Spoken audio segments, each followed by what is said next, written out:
Welcome to Real Estate in Real Time. I'm Woody Zimmerman here with Mark Skabowski of Remax Lakes. Welcome to the show. Here we are, morning. Good morning, and today we're going to talk about why you need an agent. If I'm buying, why do I need an agent? Yeah. Get asked that question all the time. What do I need you for? What do you do? Yeah. Why am I hiring you? Yeah. What don't you do? And so sometimes we're therapists.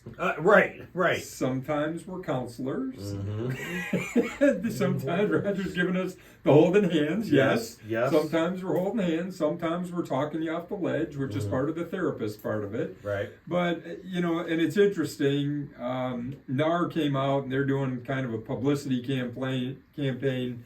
111 reasons, or things that a realtor does for you on the buy side. Oh, okay. Now we're not going to go through 111 because given your and my history, we wouldn't even get through three. True. Yeah. Right? Because we get too chatty. Right. Yeah. We're not going to do 111. Yeah. But realistically, what is a buyer's agent doing for you?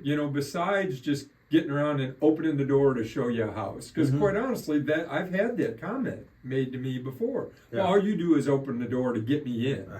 Okay. Well, okay. Yeah. Okay. Everybody's entitled to their opinion. I don't necessarily think that's a good one. Yeah. From what we do. You're not valuing what we do at all, essentially, other than, okay, I can get access and I can open the door for you. Mm-hmm. But ultimately, what are you hiring an agent for on the buyer side is experience. How many homes do you buy in your lifetime? Yeah, maybe 3, If you buy, if you move every couple of years, maybe you buy 10. Maybe. Right? Okay. Maybe, but that's over a long period of time. And believe me, if it's over a long period of time, things will change during that period of time. We were just talking about change off the air. Right. Yeah, so things that you... Yeah, things do change. Things change. Things were one way, and then now they're maybe a little bit different. So the experience of the agent in today's environment, right? The experience of the agent with today's market, right. They're advising you, and I did talk about therapists. It's, beyond talking you off the ledge, it's advising you on what are market conditions look like. Mm-hmm. What is this a good deal compared to other homes? Ultimately, you're making all those decisions, but you're trying to make that an informed decision. Correct. And part of the agent's responsibility is to inform you. Around the lakes, we run into a lot of different things as far as lake homes go. Easements, do I actually have pier access or not? Mm-hmm. Anybody can say, well, I'm selling a house and you've got pier access. Well, show me. Many times I feel like I'm from Missouri, the show me state, right? Oh, yeah. Show it to me in writing that I actually have deeded pier access. Mm-hmm. Because if buying the home and having the ability to keep a boat in the water is important to you, then you want to make sure that you have the right to put a pier in, because not all easements are the same. Right. Not all easement access is the same. Many times, that's where in writing it will tell you what rights are granted with that easement. Mm-hmm. Do I have the right to just walk to it? Do I have the right to put a pier in? Who knows? There's areas around all of our lakes, or not all, but many of our lakes, that are promenades. Nobody owns that ground. It's public ground. You can't restrict somebody from walking in front of your property because you don't own all the way to the lake. Now, you'd be surprised. There's sellers, oh yeah, I own all the way. I had one up on Webster Lake to where the guy had bought the property through an agent out of a different city, not a local agent, not somebody who worked lakes all the time. Okay. And when I went to list it for him, he went to sell it, and I said, do you realize you don't own this? Well, no, I use it. That's great, but here you go. You don't own that property. Wow. Did it impact value? A little bit. It's not the end of the world, but what if he'd put a huge deck out there onto that easement? Right. What if he'd done that? Mm-hmm. And then now that somebody says, hey, you're built that, you can't do that. Yeah. You can't do that. Yeah. And who's going to raise the issue? It's going to be neighbors. So I was going to say that. That's I was going to bring that up. Be. Yeah, it's like if you think you own something and you don't, that neighbor's going to tell you. People get territorial. Oh, they really do. Big I time. mean, about a foot. Oh, yeah. You got your stuff on my stuff. It's a holy moly. Yeah. So again, what does an agent bring to the table from a buyer's perspective? Experience and knowledge about that kind of stuff. So if you're, I don't sell in Indianapolis. Why? Could I? Absolutely. I'm licensed in the state of Indiana. But do I know anything about what's going on in Indianapolis? Right. No, you don't. Beyond just the property details, what about schools? Sewers. What about, when do you put your trash out? Now, I can't say that I know every single one, but I'll find it for you.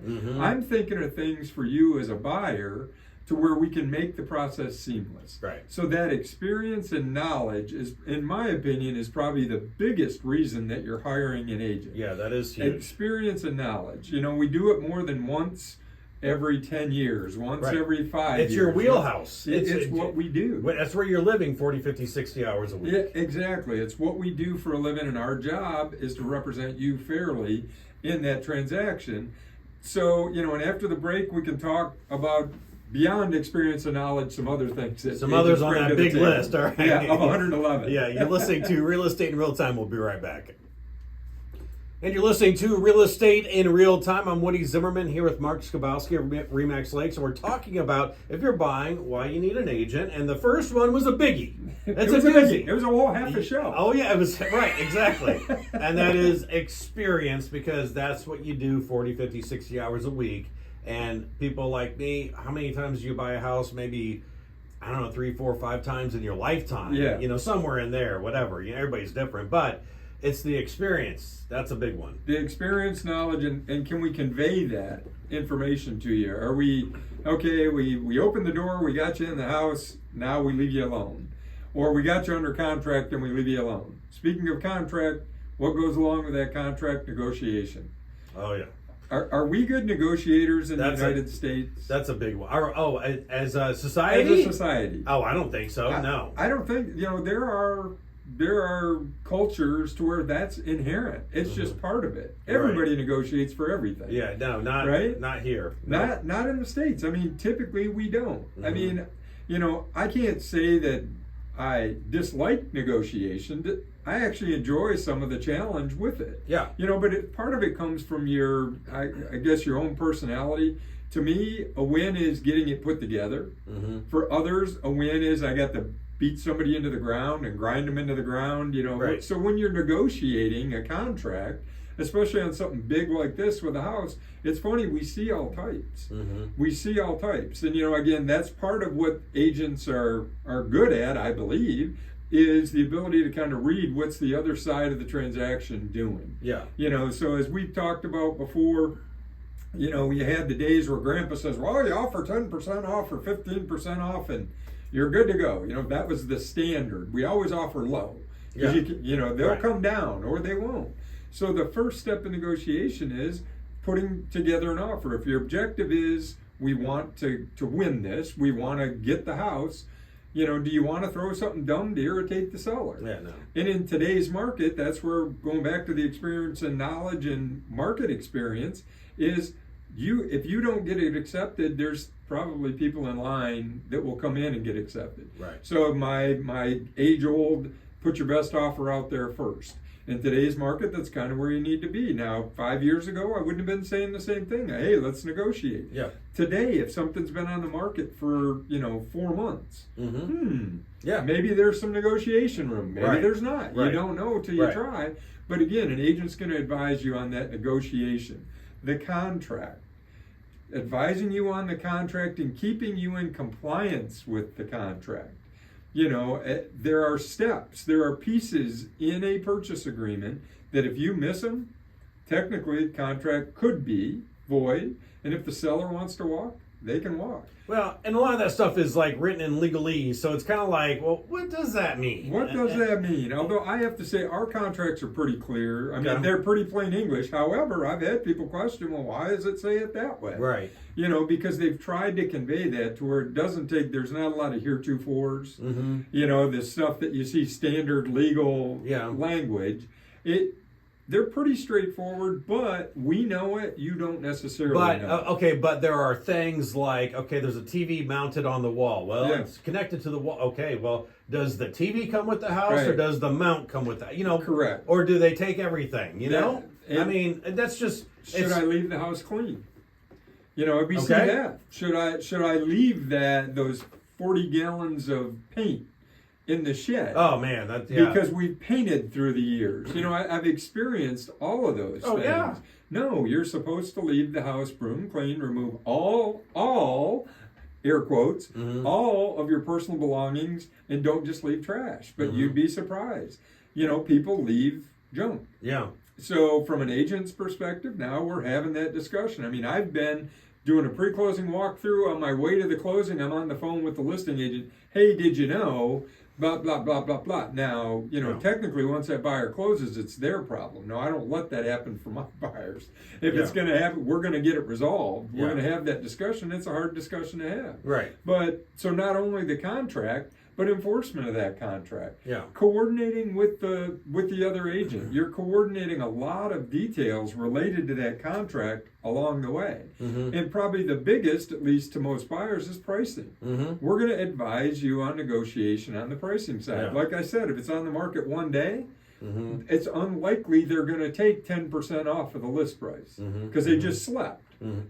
They went to sleep, woke up the next day, and said, "Hey, Yeah, Mark's right. client's going to Yeah. write an offer for me. I'm willing to take 10% less Right. because he's a great guy." Yeah. Right. Highly unlikely. yeah. Highly unlikely that I'm a great guy, or highly unlikely that they're willing to take 10% off. Right. Yeah. Probably 10%. some of the both. Some of the both. Just depends on who you are. Yeah. But the reality is, advising clients on pricing. Now, we're not setting the price. And how many times have you heard that? Well, these agents have run the prices up. It's not the agents, right, running the Comps. prices up. Yeah, it's comps. And competition and buyers driving the prices up. Oh, yeah, If a yeah. buyer's willing to pay it, yeah. it is what it is. They're going to buy that property. So, you know, I guess bottom line, having an agent helps you with a lot of different things. The biggest is that experience Yeah. factor in the mix, and then advice on a multitude of items. Yeah, right, exactly. And you also touched on one other thing is that having those tough conversations, because a lot of times during the whole process, those tough conversations are needed, and you're there to do it. That's our, you know, that's what we're doing, is trying to keep it, get you what you want. And if Yeah. what you want is to purchase the house, we're going to advise you on how to get that done smoothly. Right. If you get into a transaction, it's like, oh my God, I want out. Yeah. Then somehow we will do whatever we can legally and within the terms of the contract to get you out of it. Right, and I've been there before, and it's like, and I asked you, and you walked me right through it, and lickety split, you know, You were good. We got it taken care of. So, Yes. all right, very good. Hey, if you want to continue this conversation, reach out to Mark. Mark, contact information. Sure. So the website, skabowskiteam.com. Phone numbers, 574-527-0660. Can always email me, mark at skabowskiteam.com, and we'll get this up on YouTube. You'll be able to check it out there. Subscribe to that channel. Why not? And remember, Skabowski is 2 skis and a bow in the middle. You got it. All right, very good. You've been listening to Real Estate in Real Time. Have yourself a wonderful weekend.